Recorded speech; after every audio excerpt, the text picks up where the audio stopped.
Muchos piensan que las matemáticas constituyen un universo abstracto, extraño, lejano, patrimonio de unos pocos genios. Un mundo alejado de la realidad social de cada época, cuyo desarrollo es independiente del devenir general de la historia. Nada más lejos de la realidad. Para demostrarlo, iniciamos hoy un viaje muy especial. Un viaje con excursiones por el espacio y por el tiempo de ese universo matemático. Nuestro objetivo es descubrir las grandes ideas matemáticas y conocer a los genios que las han desarrollado. Seremos testigos de privilegio a lo largo de la historia de cómo el hombre ha aprendido a conocer y dominar el universo que le rodea. Y gracias, en parte, a las matemáticas. Porque al fin y al cabo, eso es lo que significa la palabra griega matemáticas, aquello que se puede aprender.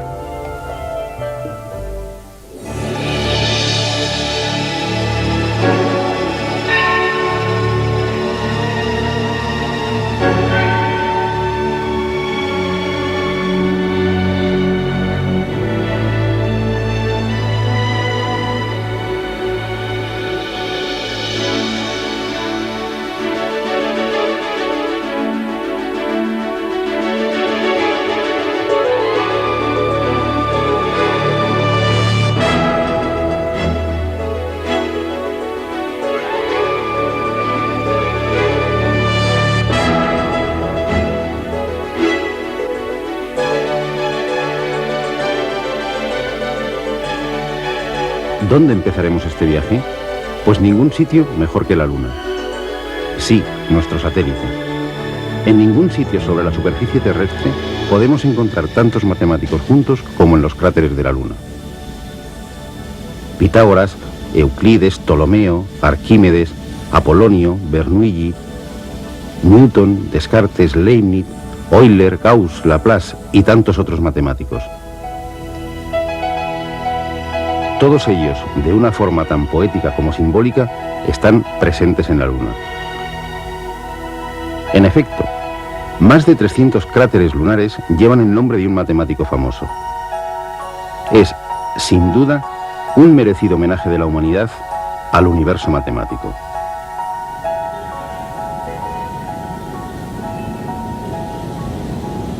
Pero volvamos a la Tierra.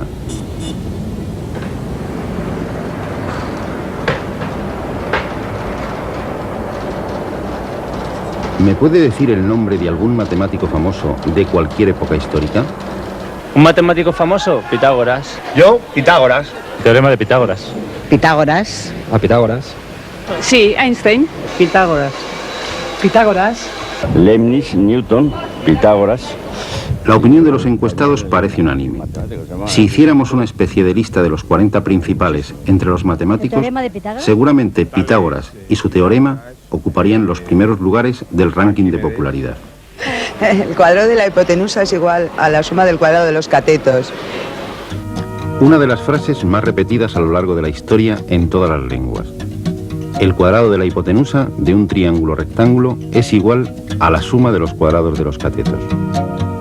Y lo más curioso, ironías de la historia, Pitágoras es tan popular por un teorema ya conocido mucho antes de que él naciera. Sí, no se escandalicen. El teorema de Pitágoras realmente no es de Pitágoras, e incluso existen serias dudas de que él lo demostrara. De lo que no cabe duda es que este teorema es el que cuenta con mayor número de demostraciones distintas. Scott Loomis reunió y publicó a principios de este siglo 367 demostraciones diferentes del famoso teorema. Una de ellas de un presidente de los Estados Unidos, James A. Garfield, en 1876. Aunque seguramente la más antigua sea la de los chinos, descubierta hacia el año 1000 a.C. Lo que no deja lugar a dudas es que constituye una de las demostraciones más naturales y elegantes. Recordemos que el área de un rectángulo es base por altura. El área de un triángulo, que es la mitad de un rectángulo, será por tanto base por altura partido por 2. La idea es construir, a partir de un triángulo rectángulo, un cuadrado de lados b más c.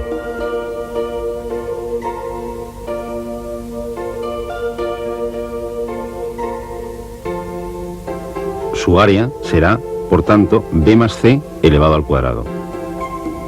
Pero la figura está formada por un cuadrado interior, cuyo lado es a, y por tanto su área será a cuadrado, más 4 triángulos iguales al original, cuya área será b por c partido por 2.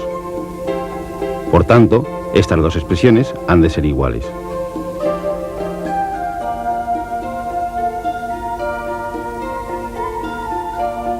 Simplificando las expresiones, obtendremos que a cuadrado más 2bc ha de ser igual a b cuadrado más c cuadrado más 2bc.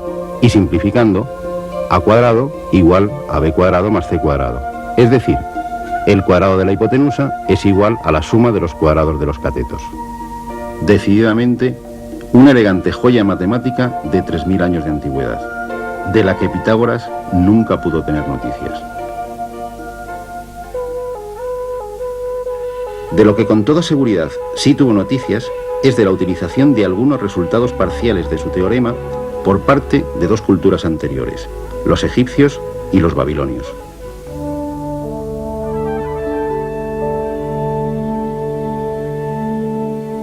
Aunque la vida y obra de Pitágoras estén envueltas en una nebulosa de leyenda, lo que parece claro es que nuestro personaje nació hacia el 580 a.C., en una de las islas griegas de Asia Menor, en Samos. Parece que fue Tales, uno de los 7 sabios de Grecia, el que le aconsejó viajar para enriquecer su espíritu a los dos focos culturales de la época, Egipto y Fenicia. Los egipcios son, según Heródoto, los padres de la geometría, que significa medida de la tierra, y mucha culpa de ello la tiene el río Nilo y sus famosas inundaciones anuales. Muchos de los campos próximos al Nilo quedaban parcialmente inundados, y los recaudadores de impuestos tenían que calcular la parte inundada para establecer la cuantía del impuesto. Tanto para marcar los campos como para medir la tierra, estos técnicos utilizaban un sencillo artilugio que les permitía trazar ángulos rectos y que tiene mucho que ver con nuestro teorema. Consistía en una cuerda unida por sus extremos y dividida a intervalos iguales en 12 partes.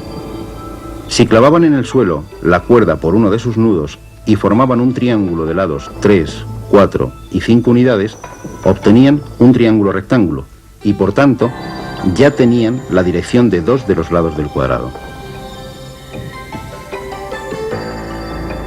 Este sencillo instrumento geométrico debió ser de una inestimable ayuda en la construcción de las pirámides y de los templos. Muchos pueblos habitaron la región comprendida entre los ríos Tigris y Éufrates, la antigua Mesopotamia, hoy en día Irán e Irak. Sumerios, acadios, babilonios, asirios, y tenemos noticias escritas suyas desde hace más de 5000 años. De su afición a las observaciones astronómicas acerca de las posiciones de los planetas observables a simple vista, Mercurio, Venus, Marte, Júpiter y Saturno, conservamos en la actualidad dos vestigios muy populares. Por un lado, el horóscopo. Eran excelentes astrólogos. Ellos bautizaron las 12 constelaciones del zodíaco, dividiendo cada una de ellas en 30 partes iguales. Es decir, dividieron el círculo zodiacal en 12 por 30, o lo que es lo mismo, 360 partes. De ellos hemos heredado la división de la circunferencia en 360 grados y la de cada grado en 60 minutos y cada minuto en 60 segundos. Por otra parte, la patente de nuestra manera de contar el tiempo también es suya.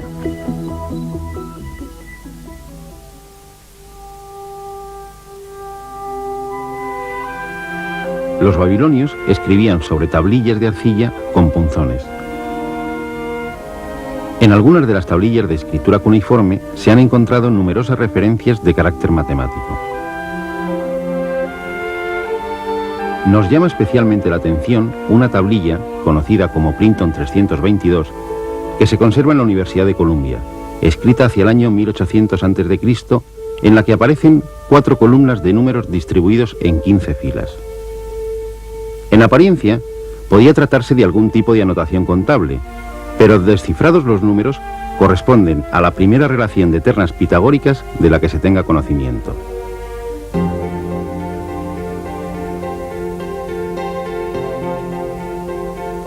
Una terna pitagórica es una colección de 3 números que cumplen el teorema de Pitágoras. Los babilonios podían obtener las medidas de los lados de un triángulo rectángulo a partir de 2 números enteros, P y Q, haciendo A igual a P cuadrado más Q cuadrado, B igual a 2PQ y C igual a P cuadrado menos Q cuadrado, siendo A, B y C las medidas de los lados del triángulo. En esta tablilla, entre otros muchos datos, podemos ver reflejados los valores de los lados A y C de varios triángulos rectángulos, en el sistema sexagesimal, por supuesto. El lado B estaría en una columna que ya no se conserva. Analicemos una fila. El lado C viene expresado mediante 1,59, que traducido a nuestro sistema decimal significaría 1 por 60 más 59, es decir, 119. El lado A se puede calcular directamente de forma análoga. El lado B, el que no aparece, se puede deducir directamente de los valores expresados en la primera columna, en lo que aparece el cociente A cuadrado partido por B cuadrado. Decididamente, aunque no se haya encontrado ninguna tablilla con la demostración del teorema, parece bastante evidente que los babilonios conocían y aplicaban el teorema de Pitágoras 1000 años antes de que éste naciera. Por suerte para Pitágoras, esta tablilla no fue descifrada hasta el siglo XIX, aunque seguramente él tuvo conocimiento de los descubrimientos babilónicos en alguno de sus viajes por Asia Menor. ¿Es inmerecida entonces la popularidad de Pitágoras? Por supuesto que no. Para empezar, el término matemáticas, así como el de filosofía, se lo debemos a él. La figura de Pitágoras está envuelta en un halo de leyenda, de misticismo y hasta de culto religioso. Y no es tan extraño si pensamos que fue contemporáneo de Buda, de Confucio y de Lao Tse, los fundadores de las principales religiones orientales.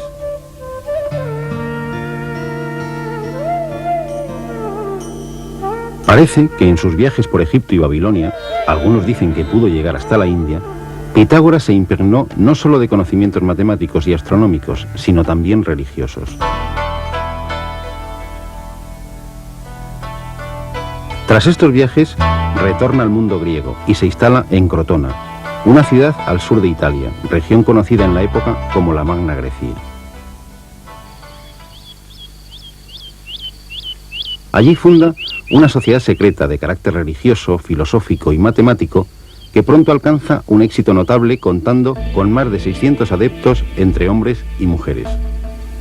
El rigor y ascetismo eran las normas morales y de conducta que tenía la sociedad en la que todo se compartía, no solo los bienes materiales, sino también los descubrimientos matemáticos. Su símbolo era el pentagrama o polígono estrellado de 5 puntas. En esta orden se impartieron las primeras clases públicas de matemáticas. Los miembros se dividían en 2 categorías, los novicios, denominados auditores, porque no tenían derecho a hablar durante las disertaciones, y los matemáticos, que eran los que habían accedido a los más altos conocimientos.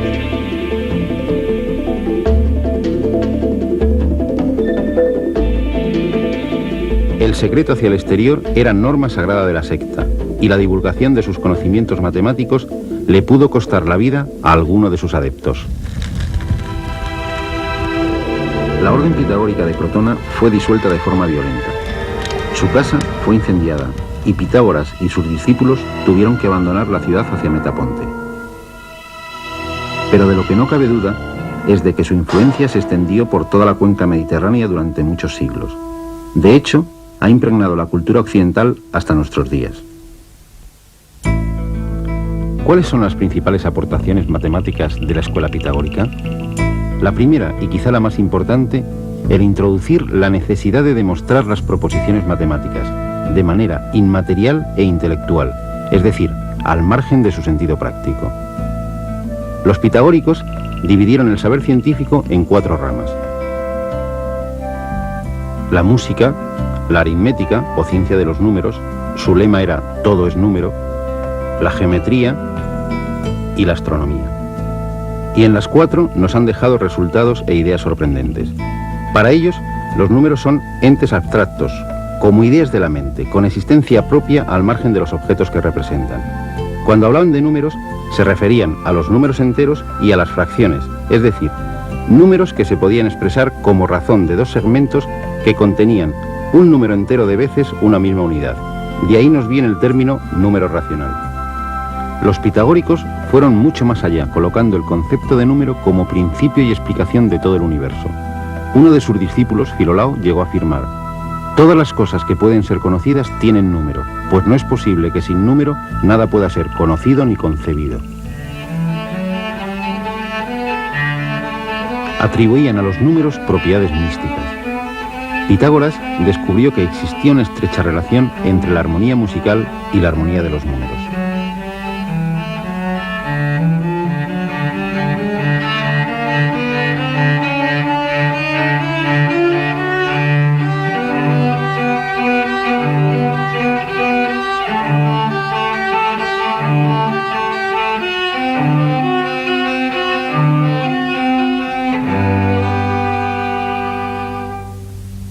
Si pulsamos una cuerda tirante, obtenemos una nota.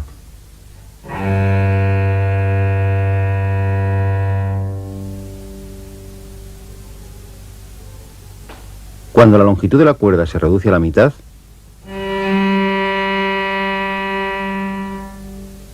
obtenemos una octava.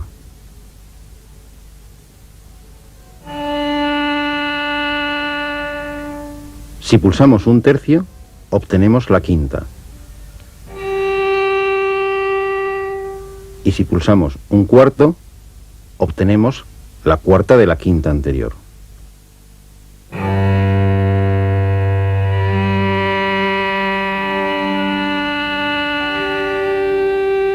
La armonía musical expresada mediante los números 1, 2, 3 y 4.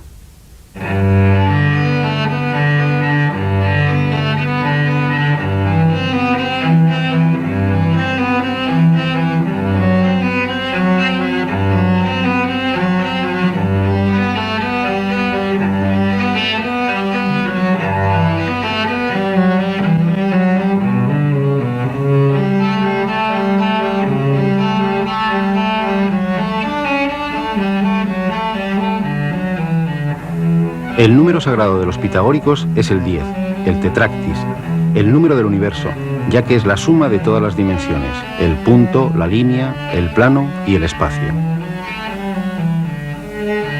Su concepción de los números enteros como puntos materiales les permitió estudiar las relaciones curiosas entre los números, asociándolas con las figuras geométricas.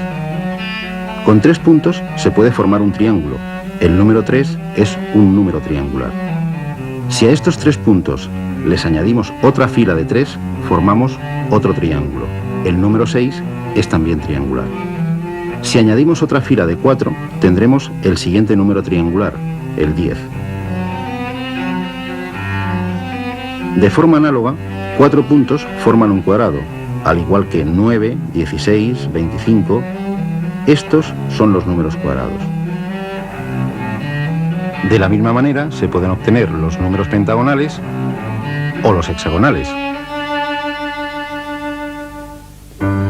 Seguramente también es de origen pitagórico la idea de número perfecto. El 6 es un número perfecto, ya que la suma de todos sus divisores, salvo él mismo, es 6. 28 también es un número perfecto. Para encontrar el siguiente número tenemos que dar un gran salto. Es 496. No es tan fácil encontrarlo. En el libro 9 de los elementos, Euclides nos deja perplejos con su teorema 36, que proporciona un método original para encontrar números perfectos.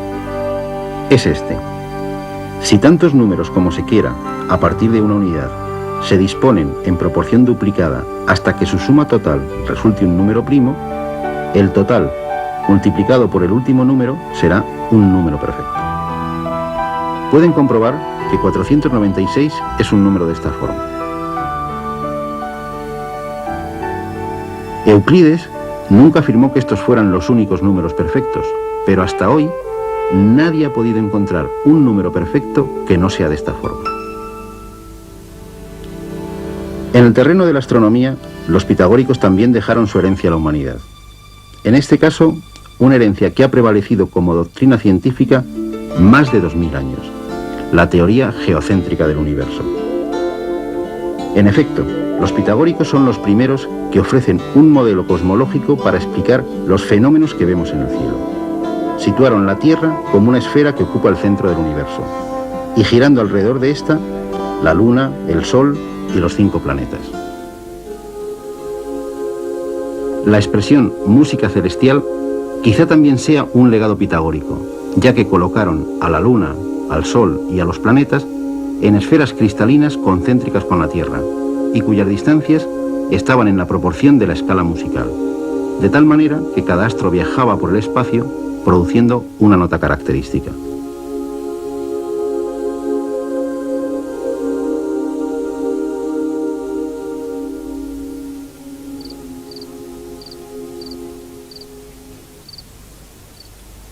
Pitágoras llegó a afirmar que en las noches de calma era posible escuchar este canto celestial, y Kepler hasta nos dejó las partituras.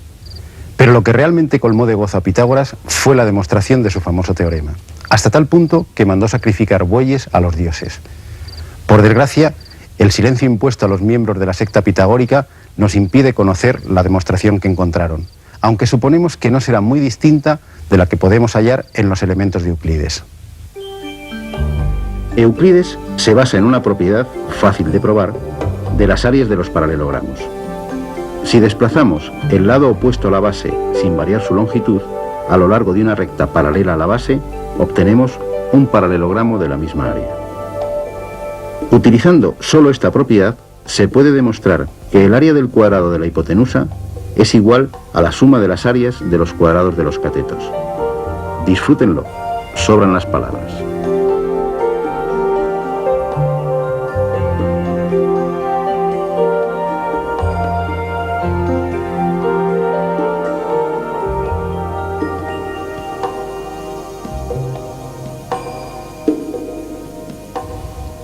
El teorema de Pitágoras abría la puerta a la existencia de números no conmensurables, es decir, de segmentos que no pueden expresarse como múltiplos enteros de una misma unidad.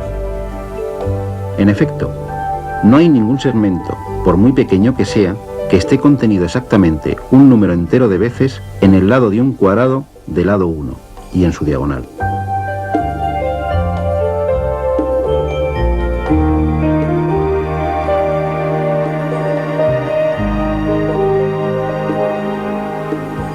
Hoy decimos que el número raíz de 2 es un número irracional, es decir, un número que no se puede expresar con los únicos números que admitían los pitagóricos, los enteros y las fracciones.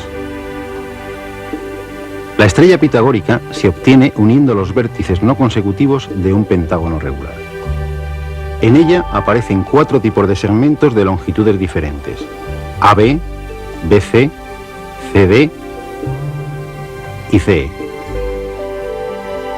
Para sorpresa de Pitágoras y de los matemáticos de todas las épocas, la razón entre AB y BC es uno de los números irracionales más famosos de la historia, el número áureo, phi igual a 1 más raíz de 5 partido por 2. Pero no termina aquí la ironía.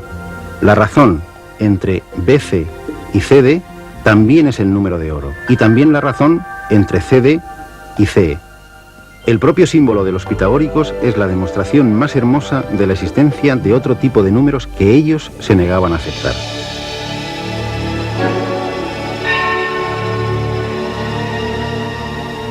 A veces, la matemática, como el dios Cronos, devora a sus propios hijos, aunque luego los eleve a una gloria imperecedera.